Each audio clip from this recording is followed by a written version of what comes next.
Vamos abrir nossas Bíblias, no capítulo 24 de Lucas. Lucas, capítulo 24, versículo 1. Mas, no primeiro dia da semana, alta madrugada, foram elas ao túmulo, levando os aromas que haviam preparado. E encontraram a pedra removida do sepulcro. Mas, ao entrar, não acharam o corpo do Senhor Jesus. Aconteceu que, perplexas a esse respeito, apareceram-lhes 2 varões com vestes resplandecentes. Estando elas possuídas de temor, baixando os olhos para o chão, eles lhes falaram: Por que buscais entre os mortos ao que vive? Ele não está aqui, mas ressuscitou. Ainda o verso 36 deste mesmo capítulo. Falavam ainda estas coisas, quando Jesus apareceu no meio deles e lhes disse: Paz seja convosco. Eles, porém, surpresos e atemorizados, acreditavam estarem vendo um espírito.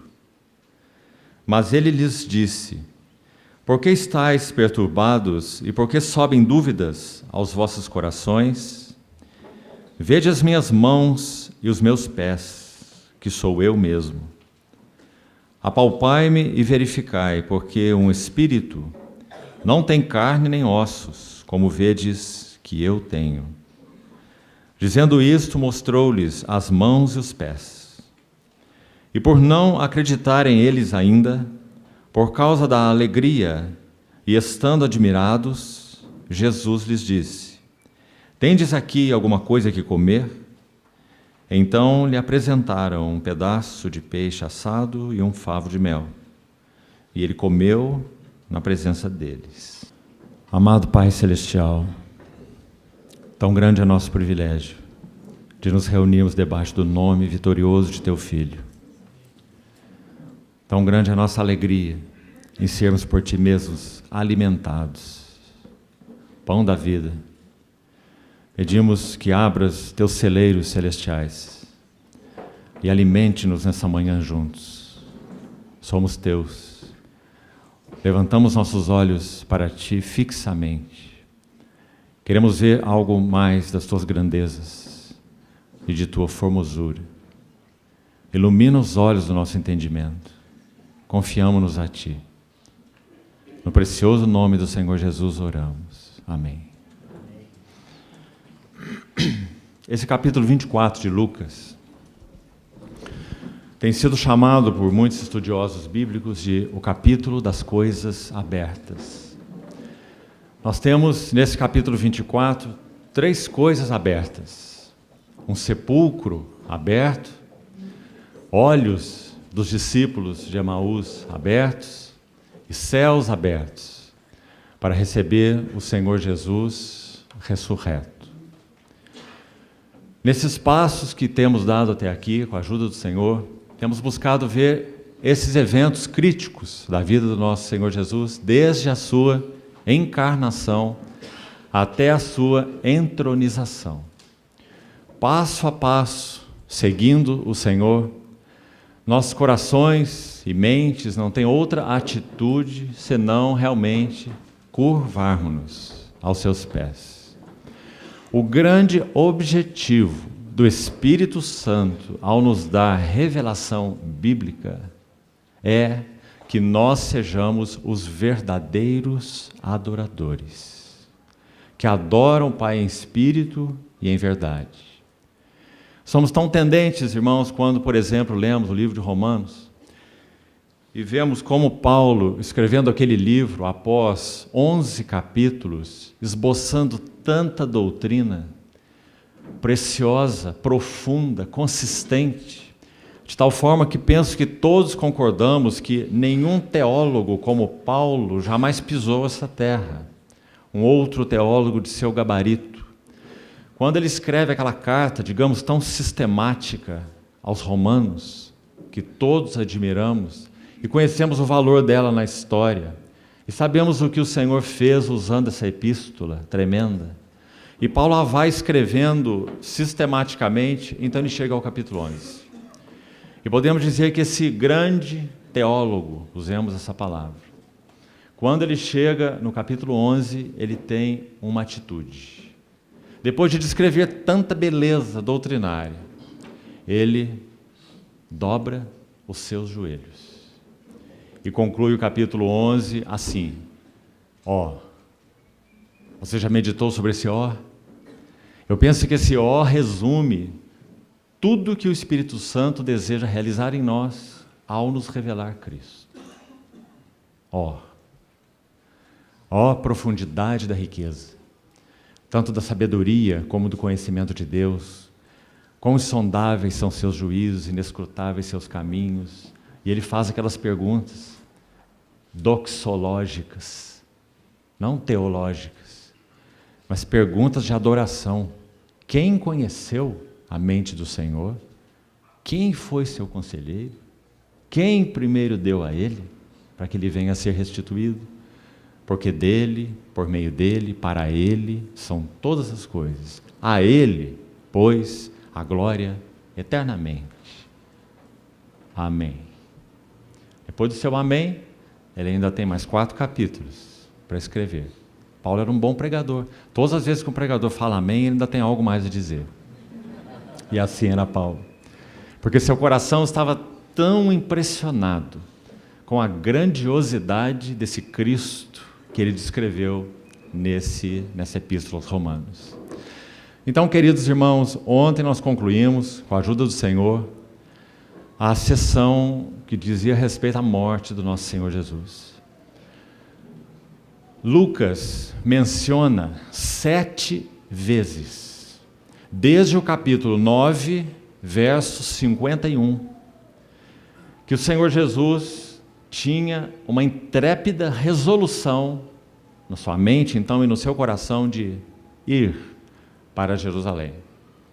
Então, não apenas, claro, nosso Senhor sofreu a morte de cruz, como vimos ontem, todas as suas implicações espirituais e físicas, mas o nosso Senhor Jesus andava no caminho da cruz.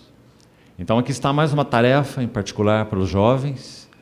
Busque as 7 referências, a primeira já foi dada, Lucas 9:51.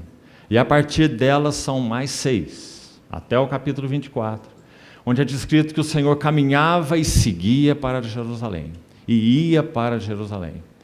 Num determinado momento ele chega a Jerusalém, e vendo a cidade chorou, assim descreve Lucas, e disse: se conhecesses o que é devido à paz.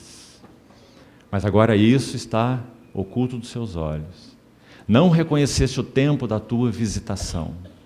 Nosso Senhor andou tão consistentemente no caminho da cruz, que realmente a sua morte de cruz selou todo o caminho no qual ele andou. A partir da morte do nosso Senhor na cruz, nós temos uma situação de parêntese. Podemos dizer, humanamente falando, o que agora ocorreria? Já que nós vimos que na sua encarnação, desde a sua encarnação, a vida do Verbo de Deus foi um espetáculo aos anjos. Aquele objeto de adoração, o Logos divino, que eles então tinham no céu como expressão única da glória da divindade, agora desce até a terra. Então, aquele que foi manifestado na carne foi justificado em espírito e contemplado por anjos, como já citamos, 1 Timóteo 3. E também Pedro vai dizer que o Evangelho e a salvação contêm segredos que anjos anelam perscrutar. E vemos que desde a morte do nosso Senhor Jesus até a sua ascensão, esses eventos com os anjos estão sempre presentes. Então agora nós chegamos na ressurreição e mais uma vez, se você lê a narrativa de Mateus, se você lê a narrativa de Lucas, Mateus diz que um anjo do Senhor, a narrativa de Mateus sobre a ressurreição, Ele desceu, por causa disso houve um terremoto, aquela pedra foi removida e o anjo assentou-se sobre aquela pedra. E diz que a sua aparência era como de um relâmpago. Quando aquelas mulheres chegaram ao túmulo e ouviram a mensagem básica que Lucas também repete: ele não está aqui, ele ressuscitou. Então, quando nós lemos os relatos combinados, e é claro que não temos tempo para isso, precisamos ainda avançar para o assunto da ascensão, da entronização, mas quando lemos os relatos da ressurreição do Senhor, vamos manter pelo menos 4 coisas bem claras. Havia um interesse específico do céu em que o fato da morte real do nosso Senhor Jesus, de um sepultamento real do nosso Senhor Jesus, fosse confirmado. Então Deus soberanamente moveu, veja bem, o coração até mesmo de escribas e fariseus, para irem até as autoridades romanas e dizerem assim: aquele homem chamado Jesus, aquele embusteiro, quando ele estava vivo, ele disse que ele ia ressuscitar. Então vamos tomar uma precaução. Escribas e fariseus sugeriram para as autoridades romanas: deem-nos guardas, instrumentos, para que esse túmulo seja vigiado e para que os discípulos não roubem o corpo dele. Porque se isso acontecer, nós estamos em risco que esse outro embuste seja pior do que o primeiro. A ação soberana de Deus. O que Deus soberano queria é que esse túmulo fosse selado, lacrado e vigiado. Então nós temos uma grande pedra, como Mateus descreve, uma grande pedra, que não pode ser removida e rolada por discípulos, não, irmãos. Aquelas pedras, se você estudar detalhes, os sepulcros eram cavados na rocha. Quem já foi a Jerusalém viu. Hoje colocaram uma plaquinha dentro de um túmulo cavado na rocha, uma visão impressionante. É claro que aquele túmulo pode não ser o do Senhor Jesus, claro. Isso não é o importante. O importante é que aquele túmulo está lá naquele jardim cavado na rocha. E você vê que ele é cavado de tal forma que a pedra que será rolada para a boca do túmulo, ela fica em um nível um pouco mais alto. Exatamente por causa do seu peso. Ela vai ser rolada para a boca do túmulo. E agora, como você rola a pedra de volta, subindo a canaleta? Compreendeu? Então eles rolaram para a boca do túmulo uma grande pedra, diz Mateus. Mas não só isso. Chegaram lá os escribas e fariseus e nos deem uma escolta, por favor. E o governador Pilatos disse: levem a escolta e façam como bem vos parecer. Aquela escolta aparentemente era composta de 4 a 6 soldados. Eles eram militares. E esses escoltas se revezavam vigiando o túmulo. Eles não estavam ali brincando. Eles estavam cumprindo uma tarefa. E a escolta foi colocada em frente ao túmulo e mais, o túmulo foi selado. Então a grande pedra, o túmulo selado e a escolta romana foram providenciadas pelo Deus soberano. Para que então, quando esse anjo do Senhor descesse, esse terremoto acontecesse, essa pedra removida, e ele ficasse lá de mensageiro celestial assentado na pedra, esperando as mulheres chegarem, para dizer a elas: por que buscais entre os mortos aquele que vive? Ele não está mais aqui, ressuscitou, como havia dito. Mas então há algo mais impressionante ainda. Quando os discípulos recebem essa notícia das mulheres, 2 deles vão correndo ao túmulo. O atabalhoado e o meditativo. Pedro e João. Aparentemente João era mais novo que Pedro em idade, porque ele corre mais rápido. Então João correu mais rápido e chegou ao túmulo primeiro, se você ler os relatos. Mas João é tão meticuloso, ele tem um espírito de poeta. Então ele chegou ao túmulo e parou com toda a reverência. Ele vai só olhar para dentro do túmulo, o que ele pode ver ali? Mas então vem aquela carreta sem freio atrás dele. Simão Pedro. E ele passa por João e quase cai dentro do túmulo. Então é dito no relato que Pedro viu os lençóis. Assim está escrito. E então diz que o João, que estava lá, na sua meticulosidade, ele então entra também no túmulo. E aí ele mesmo, o João, o evangelista, vai escrever assim: e viu e creu. Por que ele viu e creu? Porque ele tinha tendência de crer? Não. Sabe o que ele viu? Ele viu uma mortalha vazia.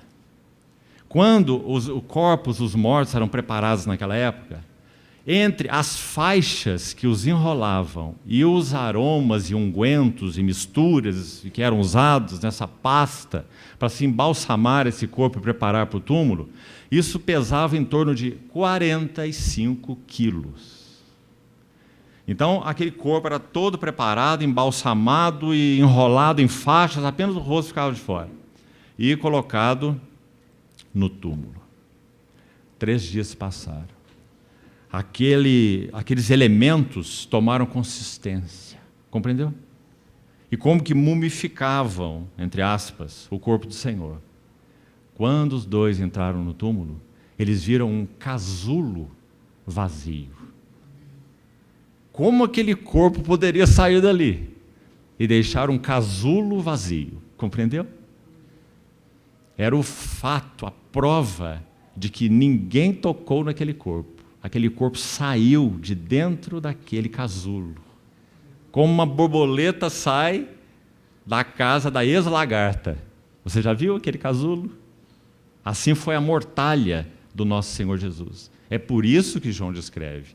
E viu e creu. Que maravilha.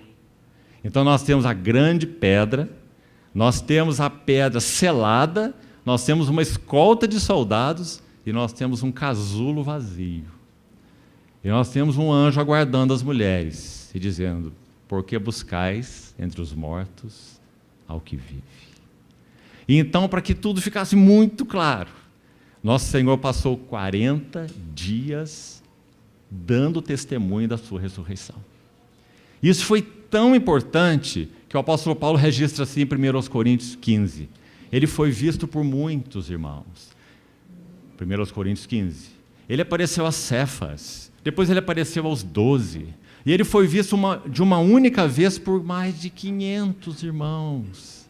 E dentre eles, alguns estão vivos até hoje. 1 Coríntios 15. Sabe por que Paulo fala essas coisas? Porque se Cristo não ressuscitou, é vã a nossa pregação e vã a nossa fé. Isso ele fala em 1 Coríntios 15, 14, se você quiser conferir. E a palavra para vã ali é assim vazia. Vazia. Nossa pregação, nosso querigma, nossa proclamação é vazia e nossa fé é vazia se Cristo não ressuscitou. Então ele segue, verso 17 agora de 1 Coríntios 15, e vai dizer de novo que se Cristo não ressuscitou, é vã a nossa fé, e ainda permanecemos nos nossos pecados.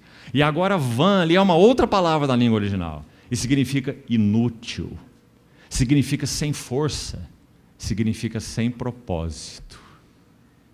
Sem propósito, sem força, inútil. 1 Coríntios 15, 17, a palavra para vã. Amados irmãos, nós só podemos viver a vida cristã porque Cristo ressuscitou.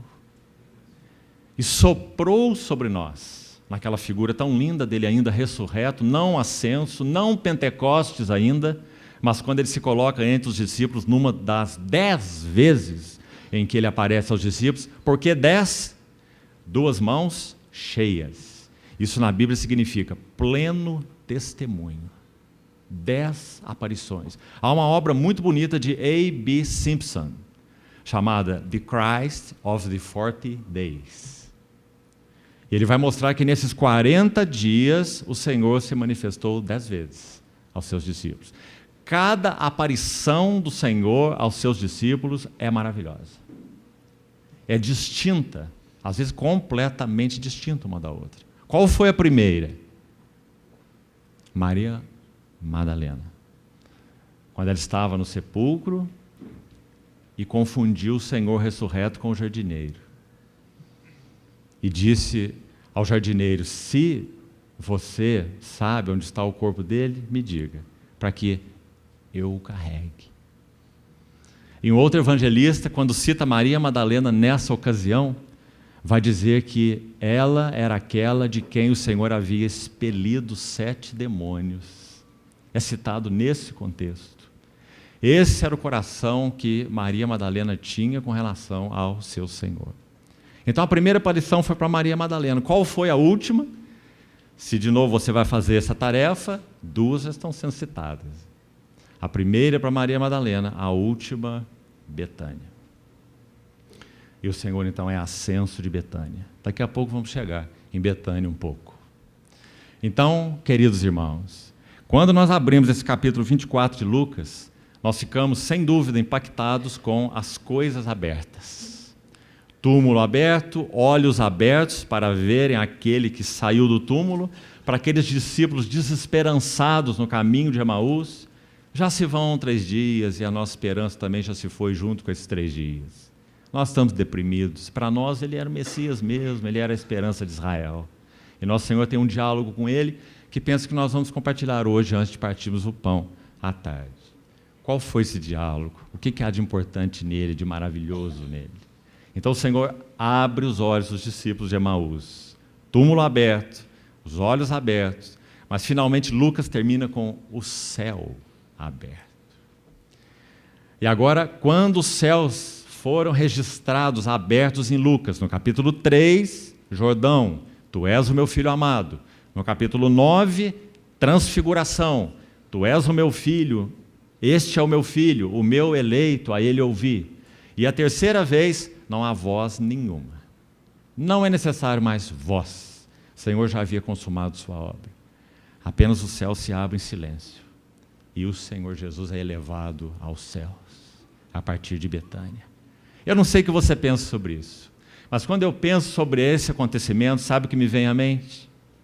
Céus se abrem, nosso Senhor Jesus ressurreto é elevado às alturas, assim Lucas descreve em Atos, à vista daquelas testemunhas que estavam ali em Betânia.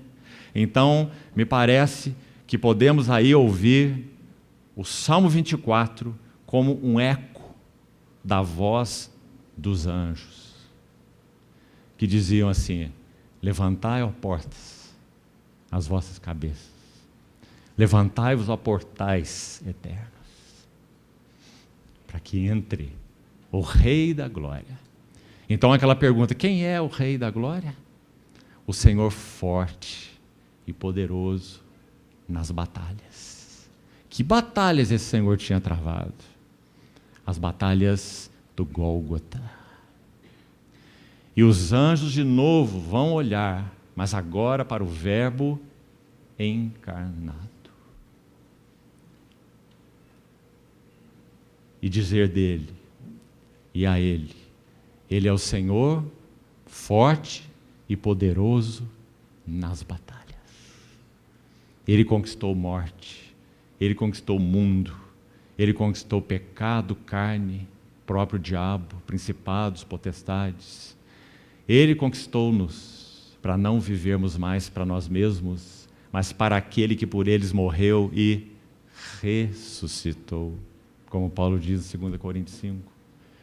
Então, aquele Salmo 24 parece ser um eco da voz dos anjos, extasiados, estupefatos, porque agora o Verbo divino, objeto de sua adoração, se fez carne, objeto de sua contemplação, agora retorna aos céus, objeto de sua adoração. E quando nós lemos esse relato de Lucas, verso 36, se você ainda o tem aí, no capítulo 24, verso 36, nós já lemos. Quinta aparição do Senhor, dentre as 10 que foram feitas durante os 40 dias. Então aqui nós já estamos citando a terceira, né? Ou 3 delas. Aqui é a quinta aparição. E essa aparição muito impressionante e maravilhosa também. Porque o Senhor já havia conversado com os discípulos de Emaús, abriu os olhos deles, e diz o verso 36 que eles falavam ainda essas coisas, porque receberam notícia que o Senhor havia aparecido a Simão, veja lá no verso 34, foi uma aparição particular do Senhor a Simão, veja, interessante, essa é mais uma entre as 10, onde não há registro bíblico sobre o que foi dito. Porque essa não é aquela aparição às margens do Mar da Galileia, de João 21, que nós já citamos ontem, quando o Senhor prepara o café da manhã para os pescadores falidos e famintos, que pescaram a noite toda, e o Senhor trouxe aqueles 53 peixes. Então há essa aparição a Simão, como é citada aí no verso 34, e então no verso 36 diz que eles falavam ainda essas coisas quando Jesus apareceu no meio deles e diz: paz seja convosco. Que aparição é essa? Porque nós podemos imaginar aqueles discípulos atônitos, o Senhor se coloca no meio deles e imediatamente, penso eu, aqueles olhos se arregalam. Acho que estavam na ponta da mesa onde o Senhor apareceu, correram para outra ponta. Porque está escrito aí que eles pensavam ter visto um espírito. Talvez lá na conversa particular deles com o Senhor ressurreto, do outro lado, um estivesse cutucando ao outro ali, dizendo assim: olha, eu já vi um espírito uma vez.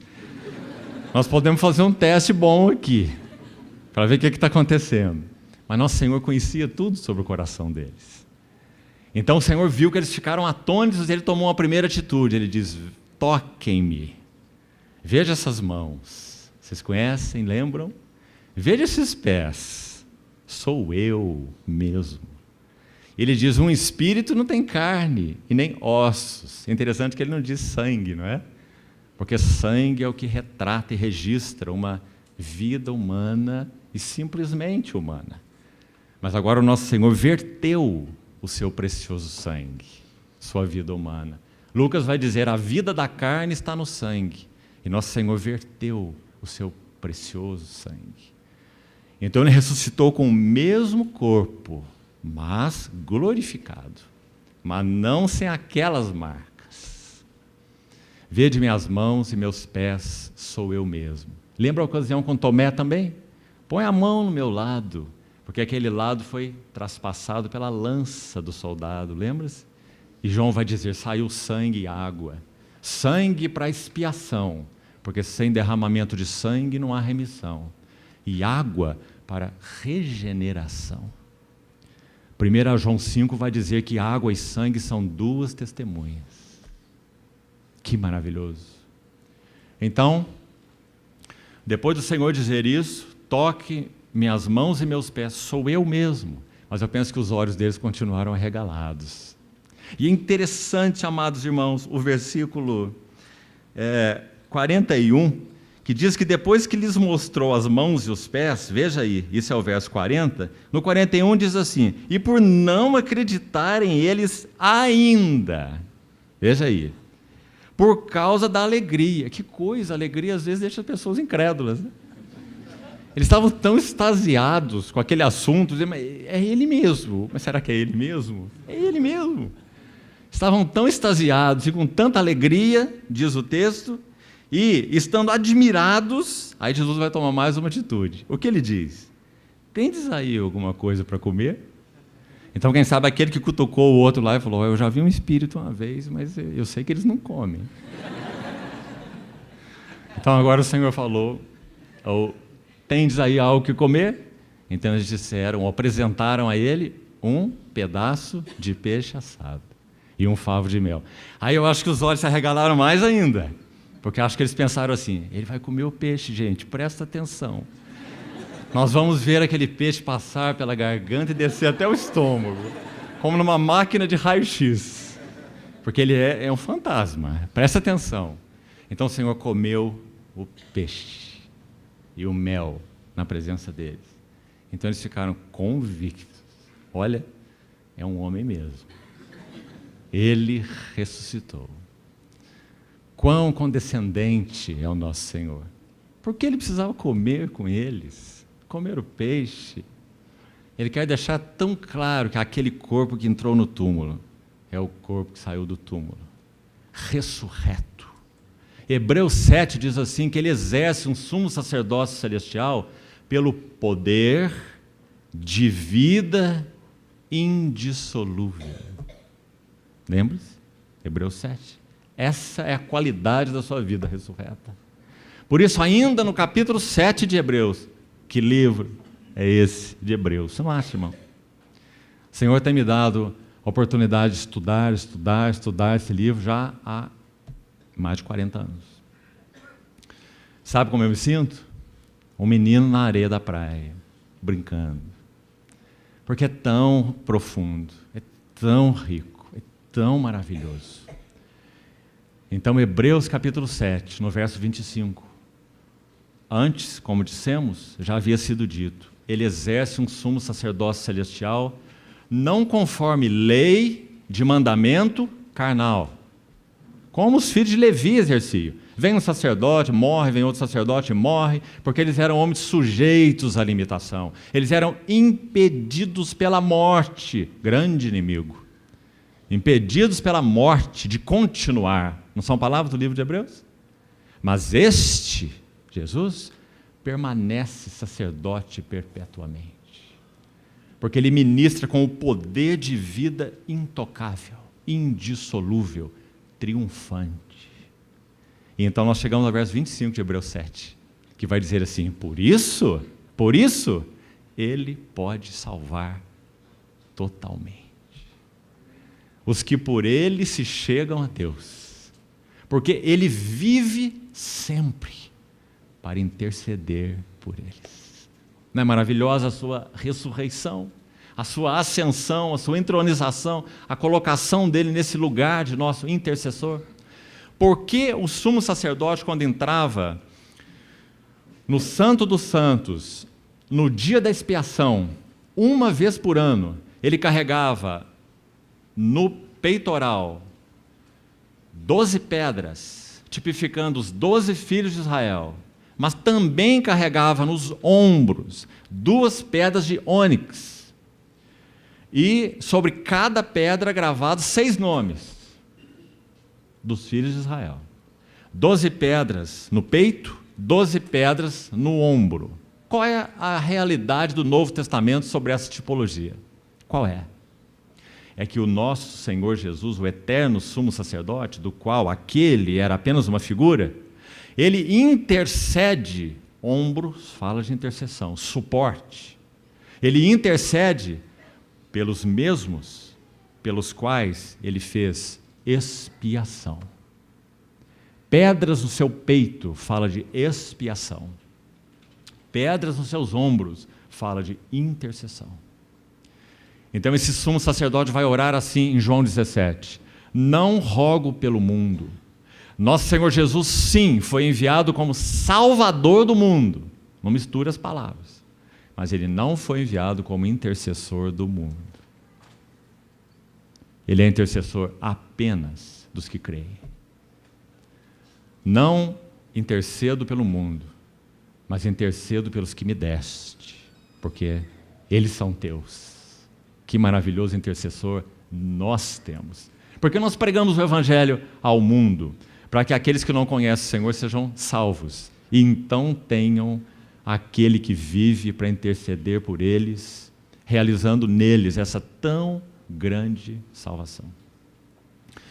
Nós não sabemos se foi Lucas que escreveu Hebreus, mas está aí uma ótima sugestão. Porque há muitas palavras que só aparecem em Lucas, Atos e Hebreus. Você acha que é por acaso? Eu acho que não. Então, quando Lucas usa essa expressão, ele pode salvar totalmente, ela só aparece uma outra vez nas Escrituras, em Lucas 13:11, essa palavra. E lá vai falar de uma jovem possessa de um espírito de enfermidade há 18 anos, que andava encurvada sem de modo nenhum poder se endireitar. Então aquela palavra que foi traduzida lá para sem de modo nenhum poder endireitar-se, é a palavra que Lucas usou em Hebreus 11, dizendo que esse nosso grande sumo sacerdote vive para interceder por nós. Quem éramos nós? Nós éramos esses possessos, escravos, filhos da desobediência e escravos de toda sorte de paixões e prazeres, filhos da ira como os demais. Estávamos debaixo da ação desse espírito ante-Deus, Efésios capítulo 2, do qual diante do qual nós não tínhamos nenhuma outra alternativa, senão nos submeter. Esse éramos nós.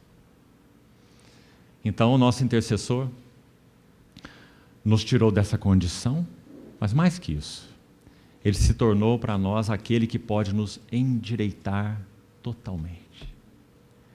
Aqueles que eram encurvados e então só olhavam assim para baixo, podem ser endireitados, porque ele vive para interceder por eles.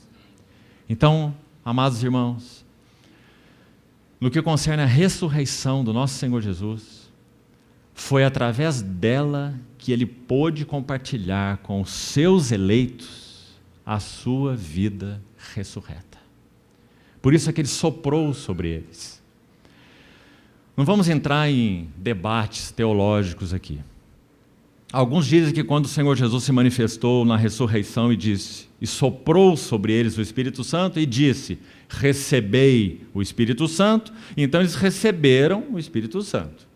Outros dizem que não, que aquele sopro foi profético, porque o Espírito Santo só foi recebido quando? Quando ele desceu no dia de Pentecostes. Irmãos, para nós isso é rachar cabelo, né? Coisas que não importam. E nós perdemos tanto tempo às vezes com isso, como nosso irmão acabou de dizer, eu creio que foi assim, eu penso que foi assim.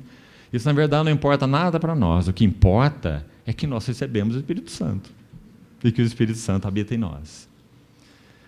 Campbell Morgan, grande erudito bíblico, ele pensa que aquele sopro foi profético. Será que algum de nós aqui tem condições de discordar de Campbell Morgan? Talvez não, né? Mas ele pode estar errado. Então, nosso Senhor, enfim, ele compartilha a sua vida ressurreta quando do derramamento ou da dispensação do Espírito Santo. Então, quando o Espírito Santo vem habitar em nós, nós temos nada mais, nada menos do que a vida de Cristo em nós. Por isso ele diz, se o grão de trigo caindo em terra não morrer, fica só. Mas se ele morrer, produz muito fruto. A vida que agora eu vivo na carne, vivo pela fé do Filho de Deus, que me amou e a si mesmo se entregou por mim. A ressurreição do Senhor Jesus é um fato histórico e é um fato espiritual. Aliás, irmãos, apenas uma informação ligeira, principalmente para os mais jovens, não há nenhuma vida que tenha recebido tanto testemunho histórico quanto a vida do Senhor Jesus. Quando você aborda a história simplesmente como história, não há nenhum livro, nenhuma vida, a vida do nosso Senhor Jesus, e nenhum livro que tenha tanto embasamento histórico quanto a Bíblia. Nenhum. Nada que se iguale, que chegue perto. Então, como nós somos gratos ao Senhor, porque nós estamos falando de coisas, aliás, essa é uma palavra que é usada na Bíblia mesmo, por um dos seus autores, nós estamos falando de coisas que aconteceram num cantinho aqui ou num cantinho ali, nós estamos falando de coisas que foram públicas e notórias para todos. O Jesus de Nazaré, a sua vida, o seu pai carpinteiro, sua vida na humilde Nazaré, o que aconteceu com ele quando ele chegou em Jerusalém, quando ele foi batizado por João, aquela montanha de testemunhas, a vida que ele viveu, a morte que ele morreu e a ressurreição com a qual ele ressuscitou. Histórica, maravilhosa. Esse é o nosso Senhor Jesus, sua ressurreição. Agora vamos gastar a outra metade do nosso tempo falando do seu complemento. Porque se nosso Senhor ressuscita, dá testemunho da sua ressurreição, enfim, cumpre esse aspecto do seu ministério, ele não estaria ainda completo. Era necessário algo. Era necessário, então, que esse ressurreto, ele fosse, então, ascenso e entronizado. Em João 13, ao lavar os pés dos seus discípulos, João registra assim, sabendo ele que viera de Deus, isso é encarnação, e que ele voltava para Deus, isso é ascensão. Então, porque o Senhor Jesus, o Messias, sabia para o que ele foi enviado e qual seria o fim desse serviço que ele iria cumprir como Messias, então ele tira a vestimenta de cima, toma uma toalha, uma bacia e lava os pés dos seus discípulos. Que maravilhosa cena. porque Nosso Senhor conhecia muito bem a sua identidade. Embora isso, é claro, não fosse livrá-lo de seus sofrimentos, ele não iria à cruz impávido. Nós lemos os versículos do Getsemane e nós vimos o terror, o assombro, a angústia, tudo que lemos naquelas 6 palavras ligadas ao Getsemane que fizemos ontem. Então, 10 dias dando testemunho da sua ressurreição. Vamos ao último testemunho, Betânia. Queridos irmãos, há 7 visitas do Senhor registradas a Betânia. Ele pode ter feito muitas outras, mas apenas 7 são registradas. Que visitas essas? De novo, particularmente para os jovens. Você quer uma tarefa maravilhosa? Você quer uma tarefa que vai terminar com você com os joelhos dobrados, seus olhos cheios de lágrimas e adorando o Senhor? Estude as 7 visitas do Senhor a Betânia. Você vai ver que na primeira visita o Lázaro nem estava lá. Parece que ele não estava interessado nas coisas do Senhor. Parece. Nem é mencionado o nome dele. E Maria já quedava-se aos pés do Senhor. Na segunda visita, eles estão agonizando, porque Lázaro está morto. E então, Maria aparece de novo na segunda visita. Primeira visita, Maria quedava-se aos pés do Senhor, ouvindo seus ensinamentos. Na segunda visita, Maria se lança aos pés do Senhor, com a sua inquietude. Nosso irmão Lázaro está morto. Na terceira visita, a Maria aparece de novo. E essa visita está em João 12, a segunda em João 11, a terceira em João 12. Em João 12, lá está o Lázaro. O Lázaro é muito interessante. Porque não há nenhuma palavra do Lázaro. Às vezes achamos até que Lázaro era mudo. O Senhor ressuscitou um mudo, mas ele continuou mudo. Porque no capítulo 12, Lázaro está na mesa. De novo, nenhuma palavra. Mas sabe o que é, na verdade, irmãos? Lázaro não precisava falar. Quem olhava Lázaro na rua estava vendo um ex-defunto. Você já viu algum ex-defunto? E onde Lázaro andava havia um claro testemunho de quem era o Senhor e de quem ele era, e a sua relação com o Senhor. Então, na terceira visita diz lá, e Lázaro estava com eles à mesa. Sabe por que aquela visita aconteceu? Porque parece que Maria e Marta estavam tão extasiadas, tão gratas ao Senhor pela ressurreição de Lázaro, mas quando Lázaro foi ressurreto, o Senhor sumiu. Leia o capítulo 11. Elas não tiveram tempo de fazer uma festa para ele, de agradecê-lo, de dar um banquete. Ele saiu rápido, porque ele estava fugindo da publicidade, mais uma vez. Então diz que o Senhor se retirou para uma pequena cidade chamada Efraim. Ela fica a mais ou menos 40 quilômetros a noroeste de Jerusalém, no deserto da Judéia. Foi para esse canto que o Senhor foi. Uma pequena cidade no deserto da Judéia, que é ligado a Jerusalém, a cidade, deserto de Judá ali, e fez um retiro. Sabe por que ele fez esse retiro?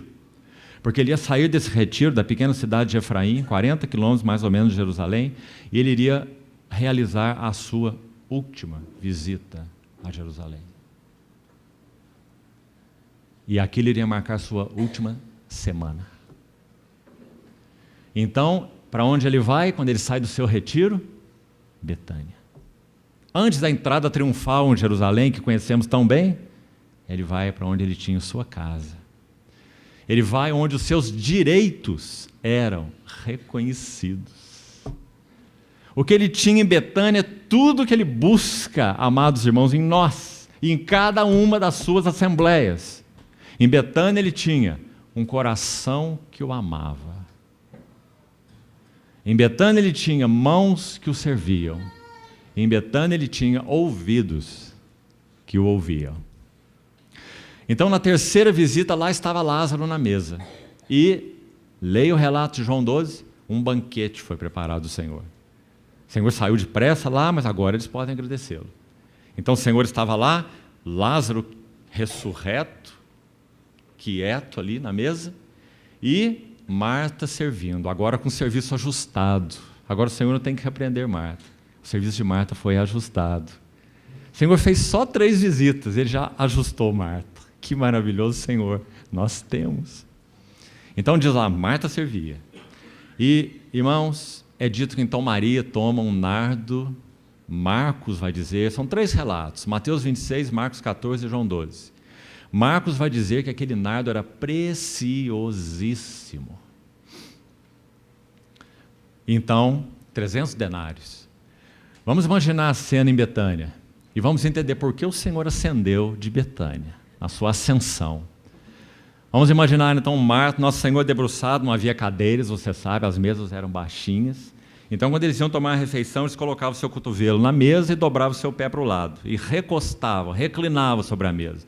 E colocavam os pés de baixo e colocavam o pé para trás. E tomavam suas refeições. Então, vamos imaginar Maria chegando por trás do Senhor, porque ela veio de um outro lugar.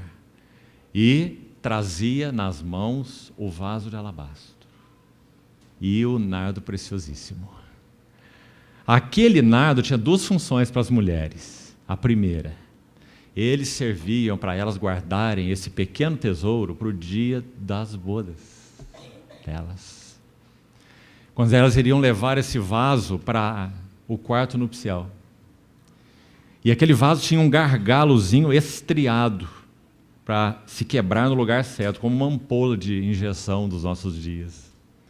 Então, quando a moça quebrava esse gargalozinho, ela derramava o perfume sobre os lençóis. Um perfume doce, rico, precioso.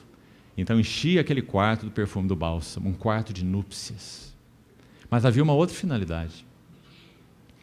Esse tipo de nardo também era usado para a preparação de corpos para o sepultamento. Um sentido completamente diferente. Para que o cheiro precioso desse perfume eliminasse o cheiro da morte, o odor da morte. Veja o que Maria fez. Podemos quase ler a mente de Maria nesse contexto. É como se ela estivesse dizendo assim para o Senhor: meu amado Senhor, depois que tu estiveres morto, tu não poderás saber o quanto eu te amo. Então ela quebrou o vaso. E se combinados os relatos, Mateus 26, Marcos 14 e João 12 que citamos, nós temos que concluir que ela unge não só a cabeça, mas ela unge os pés também, pés e cabeça do Senhor, e enxuga os seus pés com seus cabelos. Quando ela unge a cabeça do Senhor, o que ela está dizendo? Primeiro, quando ela quebra esse vaso, o que ela está dizendo? Senhor, tu és para mim o mais precioso. Sabe o que os seus discípulos estavam fazendo, irmãos? Pouco antes, querendo saber quem iria sentar do lado direito ou do lado esquerdo do Senhor na glória. Eles são seus discípulos. Sabe o que aconteceu quando ela quebrou o perfume? Um deles disse: quanto desperdício. Nós podíamos fazer tanta coisa boa com esse perfume. Assistir pobres. Não é assim? E se combinados os relatos, vão dizer que não foi só Judas que disse isso, não. Judas disse, e os outros concordaram. Ou seja, nosso Senhor tinha 12 obtusos diante dele, que não podiam compreender nada do que estava no seu coração. Nosso Senhor falou com eles 3 vezes sobre a cruz. Entrava aqui e saía aqui. Nada compreendiam. Como sabemos? Leia Lucas 18. Eles, porém, nada compreendiam a respeito dessas coisas. Final do capítulo 18 de Lucas. Esses são os discípulos do Senhor. Mas havia alguém, e essa é Maria de Betânia, que compreendeu a angústia do coração do Senhor 6 dias antes da Páscoa, ou da cruz. Então o que ela faz? Ela faz tudo o que ela podia fazer por aquele que ela ama com todo o seu coração. Então, quando ela quebra aquele vaso, ela está dizendo, para mim, palavras de Pedro depois, bem mais tarde, tu és a preciosidade. Lembra Pedro dizendo isso? Quando ela unge a cabeça do Senhor, ela está dizendo, Senhor, tu és minha cabeça. Quando ela unge seus pés, ela está dizendo, Senhor, sou tua serva, estou aos teus pés. E quando ela enxuga os pés do Senhor com seus cabelos, o que ela está dizendo? 1 Coríntios 11 diz que o cabelo é glória da mulher. Lembra-se? Por isso o significado espiritual, sobretudo, do uso do véu, tão maravilhoso. Ele não é um sacramento, irmãos. ele é um sinal, e um sinal maravilhoso, uma submissão voluntária ao único cabeça. Então, quando Maria unge ou enxuga os pés do Senhor com seus cabelos, está claro agora. Ela está tomando a sua glória e depositando aos pés do Senhor e dizendo: tu tens toda a glória. Tu és digno de toda a glória. Isso foi Maria de Betânia. Ela conheceu as angústias do coração do Senhor. Sabe o que eles vão receber? Eles irão testemunhar, com mais alguns outros, a ascensão do nosso Senhor Jesus. E como o texto vai dizer que nosso Senhor ascende aos céus, com as suas mãos estendidas e abençoando-os, Betânia, então penso que nós fazemos uma conclusão lógica. Ele não estava olhando para Jerusalém. Por que não mais? Porque ele havia dito, pouco antes, lamentando sobre Jerusalém, ele havia dito: a vossa casa vos ficará deserta, porque não reconheceste o dia da tua visitação. Então nosso Senhor ascende de Betânia, estendendo a mão sobre eles e os abençoando, porque ali os seus direitos foram reconhecidos. Tudo o que ele buscava em Jerusalém e não encontrou, ele encontrou em Betânia. Sabe o que ele viu em Jerusalém, irmãos amados, numa das passagens do Senhor por Jerusalém? Nosso Senhor viu sacerdotes promíscuos. Nosso Senhor viu que aquelas pessoas que chegavam para oferecer ofertas, elas pagavam suborno aos sacerdotes para considerar o animal que elas traziam aceitável para ser oferecido. Compreendeu? Subornavam os sacerdotes, para o sacerdote dar um ok para o animal ser oferecido. Então é dito numa das passagens do Senhor em que ele chega a Jerusalém, que texto? Está em Marcos capítulo 11, para você ler depois. E diz que nosso Senhor observa o serviço do templo calado, nenhuma palavra. Mas lá no texto de Marcos 11, 10, 11 seguintes, vai dizer que o Senhor observa tudo ao redor cuidadosamente, é a palavra que é usada ali. Ele observou tudo e todos o que estava acontecendo ali, cuidadosamente. Por quê? Porque ele estava olhando para aquele lugar que era chamado e deveria conter a realidade de casa do meu Pai. Quando ele iniciou o seu ministério, ele expulsou os vendilhões e cambistas e disse: não façais da casa de meu pai uma casa de negócio. O zelo da tua casa me consumirá. Mas isso foram 3 anos atrás. Agora nosso Senhor está no fim do seu ministério, chega para Jerusalém. Promiscuidade, religiosidade, um templo sem a arca, vazio, sem realidade espiritual. Vossa casa vos ficará deserta, porque não reconheceste o tempo da tua visitação. Então é dito nesse texto de Marcos 11, que quando o Senhor observa tudo e todos, e retirou-se para Betânia com os 12. Também não está escrito o que aconteceu ali, mas nós podemos imaginar, não podemos? O Senhor toma os seus 12, leva para Betânia, então ele vai pousar em Betânia, não em Jerusalém. Porque em Betânia seus direitos serão reconhecidos. Em Betânia ele teria ouvidos, ele teria mãos, ele teria coração. Que ele não tinha em Jerusalém, não tinha nos sacerdotes, não tinha nos que serviam. Adoradores promíscuos. Então nosso Senhor vai a Betânia repousar. Que quadro mais maravilhoso. Então é dito que no outro dia ele volta em direção ao templo. E os irmãos sabem o que ele faz lá. Ele vê que aquele lugar que era considerado sagrado estava sendo usado como atalho. Quando a pessoa ia de um lugar para outro, transportando alimentos ou água nas costas, afinal de contas, não poderiam passar por aquela área sagrada do templo. Ele estava usando aquela área como um atalho, para levar mantimentos de lá para cá. Nosso Senhor Jesus ascendeu de Betânia, porque em Betânia ele tinha os seus direitos reconhecidos. Então, irmãos, que cena é vista ali? Vamos avançar um pouco mais, para irmos concluindo. É dito em Atos agora, capítulo 1, vá por favor buscando os textos, para nós ganharmos tempo, você vai conferindo por você mesmo. Se não, anote e veja depois. Em Atos capítulo 1, que passagem nós temos a partir do verso 6 de Atos capítulo 1? Nosso Senhor já ressurreto, ele é indagado no versículo 6 de Atos 1. Estavam reunidos alguns e lhe perguntavam: Senhor, será este o tempo em que restaures o reino a Israel? Ou seja, a obtusidade continua, os olhos continuam fechados. A palavra que é usada aqui no versículo 7, respondeu-lhes: não vos compete conhecer Cronos e nem Kairos. Não vos compete conhecer esse tempo estipulado, esse tempo que é marcado, esse tempo cronológico que pode ser contado e marcado. Não se preocupem com isso, mas também não se preocupem com épocas, ou com aqueles tempos que são designados para determinados fins, compreendeu? Kairos da colheita, Kairos do verão, Kairos do inverno. Então, Kairos é usado para um tempo de um acontecimento, e não um tempo cronológico. Essa é a diferença entre Cronos e Kairos.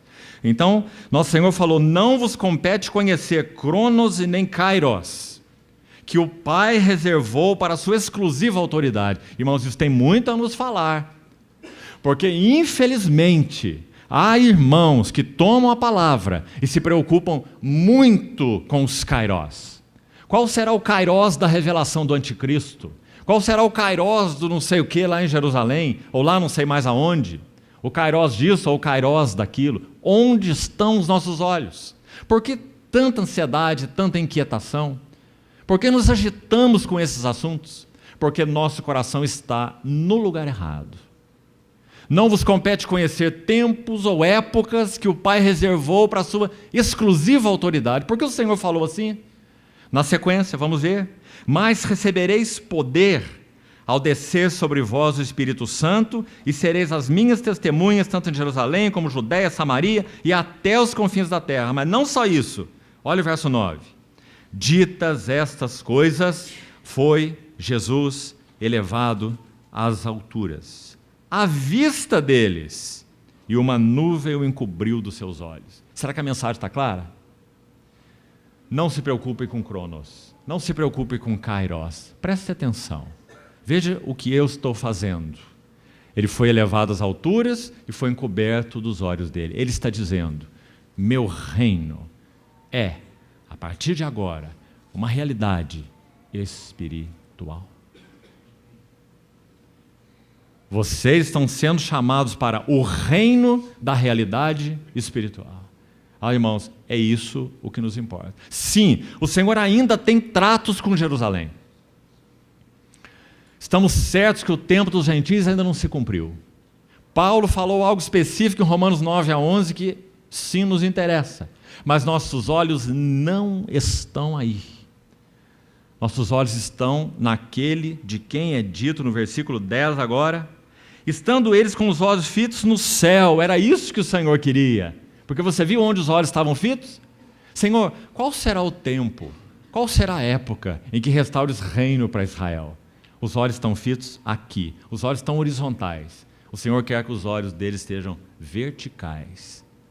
Se morrestes juntamente com Cristo, e se ressuscitastes com Ele, Colossenses 3, então pensai nas coisas lá do alto, onde Cristo vive assentado à destra de Deus, e não nas que são aqui da terra, porque morrestes, e a vossa vida está escondida com Cristo em Deus. E quando Cristo se manifestar, aqueles que são dele, então se manifestarão com Ele em glória. Louvado seja o Senhor. Então nosso Senhor ascende ao céu, é elevado e encoberto dos olhos dele. Ele tira os olhos dele do horizontal, coloca os olhos dele no vertical. O irmão Austin Sparks disse certa vez assim: revelação é uma abertura do reino da realidade espiritual, feita pelo Espírito Santo. Realidades essas, contidas na pessoa e obra do Senhor Jesus. Ficou claro, irmãos? Foi isso que o Senhor quis fazer aqui na sua ascensão. Tirar os olhos dele daqui. Reinos, como vai ser? aqui ou como vai ser ali, mas o reino de Deus em Cristo, um reino espiritual e um reino de realidade espiritual, um reino que seria um ministério do Espírito Santo, e que essas coisas que olhos não viram, que ouvidos não ouviram, que jamais penetrou no coração humano, são essas mesmas que o Espírito Santo, Paulo vai usar a palavra, revelou, revelação, àqueles que o amam. Na verdade, 1 Coríntios 2,9, que eu citei agora, é uma paráfrase de Isaías 64,4. Sabe o que diz Isaías 64,4? Desde a antiguidade não se ouviu, desde a antiguidade não se percebeu.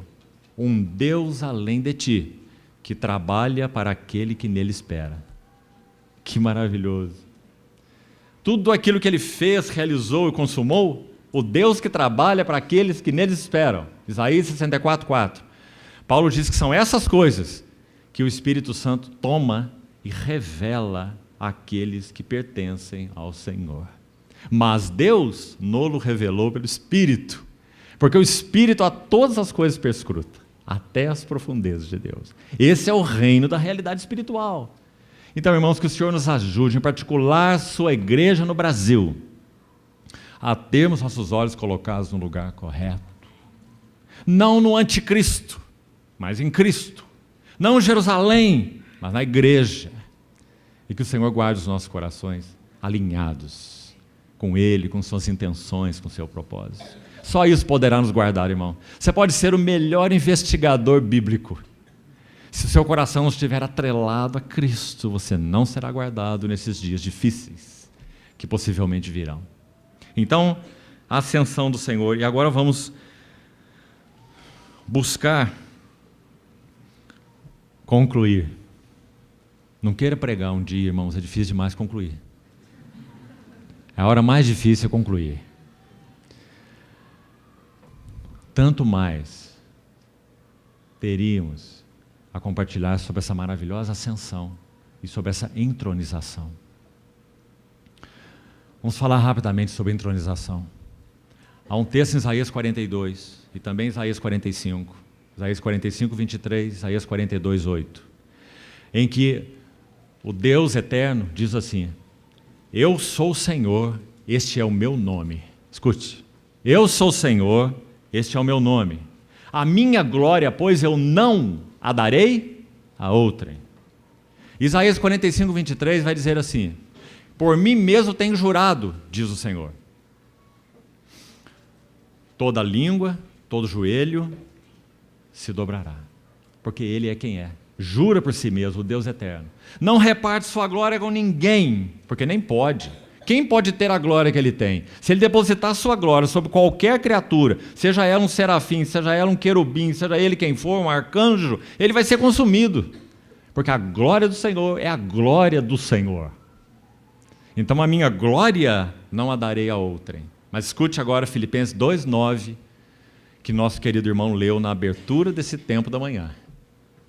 Deus o exaltou soberanamente e lhe deu o nome, não um nome, mas lhe deu o nome que está acima de todo nome, para que ao nome, agora veja, não Jeová, não seja lá o que for, Elohim, Adonai, El Shaddai, mas para que ao nome de Jesus se dobre todo joelho, nos céus, na terra e debaixo da terra.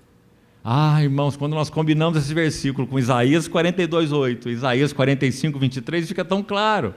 Qual foi o nome que Deus deu ao Senhor Jesus? Parece tão claro. Esse nome foi Kurios, Senhor. Quando a Septuaginta, a versão dos 70, a tradução grega do Velho Testamento hebraico, certamente você já ouviu falar dela, quando os 70 foram trazer a palavra, o tetragrama impronunciável, aquelas 4 letras, Yahvé. Quando eles foram trazer esse nome para o grego, que nome usaram? Kurios, Senhor. Aquele nome, quando era copiado pelos escribas, eles trocavam de pena. Havia uma pena específica para escrever só este nome. tão sagrado eles consideravam esse nome. Por isso Paulo está dizendo em Filipenses, Deus o elevou soberanamente e lhe deu o nome. Bendito seja o Senhor. Sabe o que diz Hebreus 1? Hebreus 1,4? Tendo se tornado tão superior aos anjos, quanto herdou mais excelente nome. Nosso irmão falava sobre os nomes do Senhor hoje pela manhã. Herdou mais excelente nome do que eles. Que nome é esse? Kurios. Senhor Jesus Cristo. Para que ao nome de Jesus se dobre todo o joelho. Maravilhoso Paulo ter colocado Jesus ali, digamos, desacompanhado, esse nome, tanto do Senhor quanto do Cristo, não é? Deus o elevou soberanamente, lhe deu o nome, como falamos, esse nome é Kurios, segundo Isaías, lhe deu o nome que está acima de todo nome, para que ao nome de Jesus, ele aponta para o nome exclusivamente humano dele, e ele se chamará Jesus, que significa socorro de Jeová, ou salvação de Jeová. Que maravilha! Nome de Jesus, o carpinteiro de Nazaré, o filho de Maria, o Deus eterno que se fez carne e habitou entre nós, cheio de graça e de verdade. Então ele é colocado em nenhum outro lugar do que no lugar supremo do universo. Então em Efésios 1 também, a partir do verso 20, vai dizer que Deus exerceu um poder, a suprema grandeza do seu poder, que ele exerceu em Cristo, ressuscitando dentre os mortos e fazendo sentar à sua direita nos lugares celestiais, acima de todo principado e potestade e poder e domínio e nome que se possa referir não só no presente século, mas também no vindouro. Que texto esse, irmão? E pôs todas as coisas debaixo dos seus pés. E para ser cabeça sobre todas as coisas, o deu à igreja, a qual é o seu corpo, a plenitude daquele que tudo enche em todas as coisas. Não é maravilhoso? Está dizendo nesse texto que Deus constituiu Cristo cabeça, preste atenção, Deus constituiu Cristo cabeça, e nesta qualidade de cabeça sobre todas as coisas, ele foi dado à igreja, para que a igreja recebesse todos os benefícios do fato dele ser cabeça sobre todas as coisas. Irmãos amados, o que isso significa? Significa que tudo que um dia lhe pertencer, na revelação da sua glória, nós teremos participação.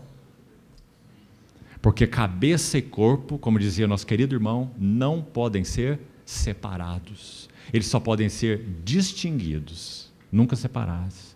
E é isso que diz Efésios 1, 22 e 23, que citamos. Então agora,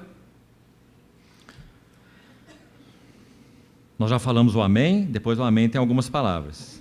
Então vamos para Hebreus, ler 4 versículos, rapidamente e vamos terminar. Hebreus menciona 4 vezes o Senhor assentado à destra de Deus. E apenas vou mostrar para os irmãos onde estão as 4 menções para que você medite sobre elas, calmamente, em momento oportuno diante do Senhor. Primeira menção, Hebreus 1, 3. Ele é o resplendor da glória, a expressão exata do seu ser, sustentando todas as coisas pela palavra do seu poder, depois de ter feito a purificação dos pecados. Isso está incluindo morte, se formos mais amplos, vamos incluir até encarnação. Ele só realizou a purificação de pecados porque ele se fez carne. Sua encarnação, seu batismo, sua vida humana, suas tentações, sua transfiguração, Getsêmani, morte, ressurreição, não é? Ele fez purificação de pecados. Claro que particularmente pela sua morte. E agora o que diz? Assentou-se à direita da majestade nas alturas. Primeiro contexto então aqui, na primeira menção. Essa menção foi feita para dizer que esse assentar do Senhor é em uma posição muito superior aos anjos. Porque ele herda, essa palavra herda é importante, Porque ele herdou por méritos a sua posição. Irmãos, é dito que nós herdaremos com ele tudo o que ele tem, como nós acabamos de falar. Mas nós herdaremos por graça. Ele herdou toda a posição e o nome que ele tem por méritos. Que maravilha. Nós somos aqueles que são cativos do séquito dos méritos de Cristo. Então essa é a primeira menção. Vamos para a segunda, rapidamente. Hebreus 8:1. Só esse livro menciona 4 vezes o Senhor assentado, e há muitos outros textos mais sobre essa posição do Senhor. Começando do Evangelho de Marcos. O Evangelho de Marcos, que é o Evangelho do servo, ele começa descrevendo o servo, não tem nem genealogia, já entra imediatamente na vida humana do Senhor, sem falar nada sobre ele, porque um servo não tem genealogia. Ele é descrito ali como um servo escravo. Mas sabe como termina o Evangelho de Marcos? Sabe onde esse servo está? No trono. O último versículo do Evangelho de Marcos vai dizer: e Jesus foi elevado às alturas, está sentado à destra de Deus. Ali começa o servo e ali termina o servo. O Senhor dos senhores ainda é e sempre será o servo dos servos. Então Hebreus 8 diz: 1. Ora, o essencial das coisas que temos dito é, 7 capítulos já foram escritos, e o autor vai nos dar um resumo. Então temos que prestar atenção. Vai ser um resumo importante. O essencial é possuímos. Ah, que doce palavra. É teu, é meu, é nosso. Possuímos um tal sumo sacerdote. Onde ele está? Se assentou à destra do trono da majestade nos céus. O que ele faz nesse contexto?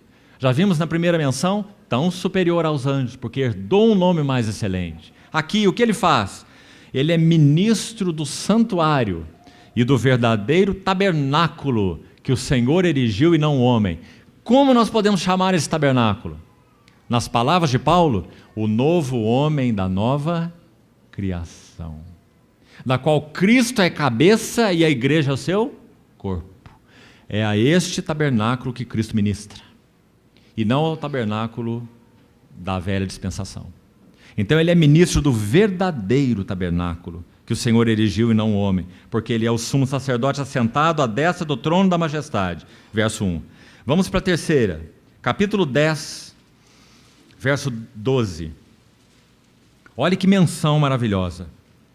Jesus, o autor de Hebreus, tem muito apreço por esse nome, usando o nome de Jesus várias vezes, desacompanhado também, tanto do título Senhor, quanto do título Cristo, porque aponta para a sua humanidade. Então diz, verso 12, Jesus, porém, tendo oferecido para sempre um único sacrifício pelos pecados, olha aí, terceira vez, assentou-se à destra de Deus. E nesse contexto ele está fazendo o quê? No primeiro, um nome tão superior aos anjos. No segundo, ministrando ao verdadeiro tabernáculo que Deus erigiu, não o homem. Novo homem da nova criação.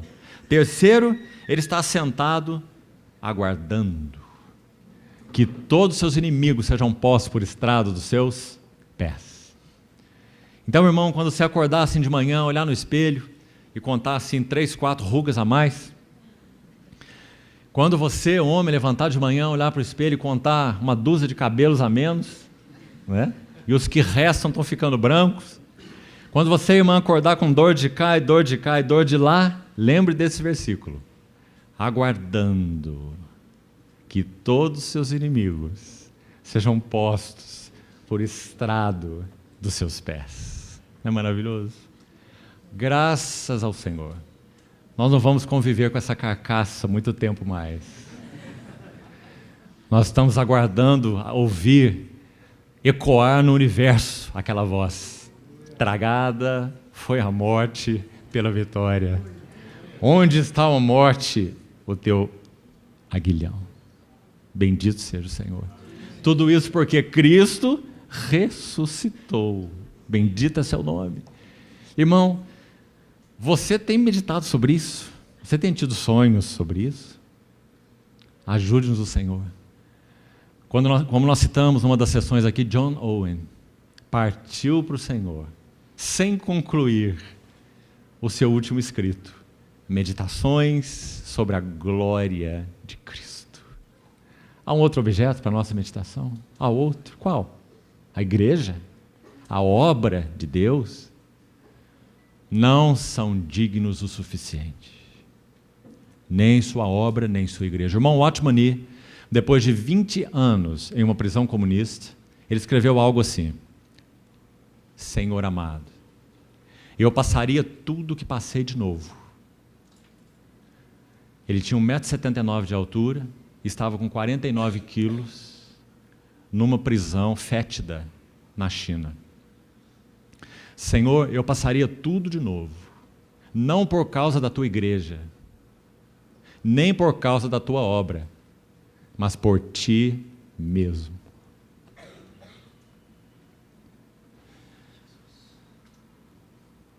Aguardando daí em diante que todos seus inimigos sejam postos por estrado de seus pés. Que maravilha.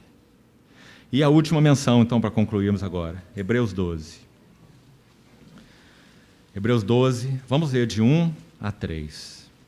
Portanto, também nós, visto que temos a rodear-nos tão grande nuvem de testemunhas, desembaraçando-nos do pecado, ou do peso, e do pecado que tenazmente nos assedia, corramos com perseverança a carreira que nos está proposta, olhando firmemente para o autor e consumador da fé. Veja aí mais uma vez, aqui não tem Senhor, aqui não tem Cristo, aqui tem só Jesus.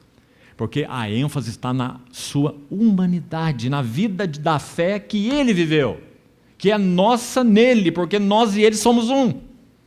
Então, olhando firmemente para Jesus, autor e consumador da fé, o qual, em troca da alegria que lhe estava proposta, dupla alegria, primeiro aspecto da alegria, o coração do seu pai seria satisfeito. O que seu pai queria? Seu pai se deleita tanto nesse seu único filho, que ele quer mais filhos. Ele quer mais filhos iguais a ele. Então ele semeia o unigênito e colhe o primogênito entre muitos irmãos. Essa era a alegria do coração do Senhor Jesus. Então é uma alegria dupla que na verdade é uma só. Conduzindo ao Pai muitos filhos, ele enche o coração do seu Pai de satisfação. E olhando para esses filhos, ele enche o seu coração de satisfação. Porque ele pode olhar para eles e dizer, eles são iguais a mim. Ela é osso dos meus ossos e carne da minha carne. Como Adão disse para sua mulher. O verdadeiro Adão irá dizer à sua igreja, quando a obra de Deus estiver concluída em nós. Ela é osso de meus ossos, ela tem minha realidade interior, mas ela também é carne da minha carne, ela tem a minha expressão exterior. Maravilha. Então, por causa da alegria que lhe estava proposta, ele suportou a cruz, não fazendo caso da vergonha, do vexame, da ignomínia, e, finalmente, quarta vez em Hebreus, está sentado à destra do trono de Deus. E agora aqui nessa menção, qual é o contexto? Vamos ver o próximo verso então. Considerai. Para lançarmos na nossa conta. E não ficarmos cheios de murmuração, cheios de queixumes, olhando para baixo e para o lado, nunca para ele e para cima. Considerai, pois, atentamente aquele que suportou tamanha oposição dos pecadores contra si mesmo, para que não vos fatigueis desmaiando em vossas almas. Maravilhoso sumo sacerdote. Temos um grande sumo sacerdote que penetrou os céus. Tendo, pois, a Jesus, o Filho de Deus, como grande sumo sacerdote que penetrou os céus, guardemos firme a nossa confissão. Porque não temos um sumo sacerdote que não possa compadecer-se das nossas fraquezas. Antes foi ele tentado em todas as coisas, a nossa semelhança, mas sem pecado. Acheguemo-nos, portanto, confiadamente junto ao trono da graça, para recebermos misericórdia e acharmos graça para o socorro em ocasião oportuna. Isso significa a ascensão e a entronização do nosso Senhor Jesus. Quero concluir com uma história verdadeira. Certa vez um aluno aproximou da mesa do seu professor de seminário. E na mesa dele havia uma plaquinha, como aquelas que se colocam assim na frente da mesa de recepcionistas. E naquela plaquinha estava escrito assim: olhe sempre para baixo. E aquele aluno achou estranha aquela placa. Todo mundo diz: olhe sempre para cima. Então, num momento de liberdade, ele perguntou para o professor: o que significa isso na placa? Olhe sempre para baixo. E o professor disse assim: depende da posição de onde você está olhando. Nós estamos assentados com Ele nos lugares celestiais. Então nós olhamos tudo de cima para baixo, porque essa é a nossa posição nele. Nele todas as coisas foram resolvidas, conquistadas.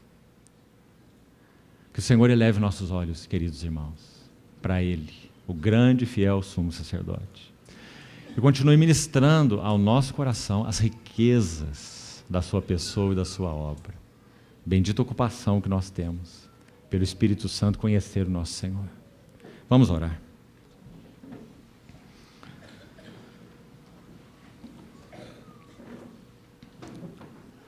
Querido Pai Celestial, nosso pedido juntos, unânime a Ti nessa manhã, é que o Senhor retire as escamas dos nossos olhos, para que nós possamos ver as glórias do nosso Senhor Jesus.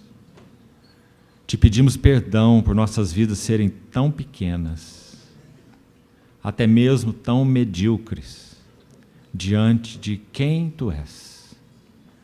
Suplicamos-te, Senhor, mais uma vez, por Tua misericórdia, que o Senhor levante os nossos olhos para Ti e nos dê ver algo mais das Tuas riquezas e belezas, e tudo que nós somos e temos em união contigo.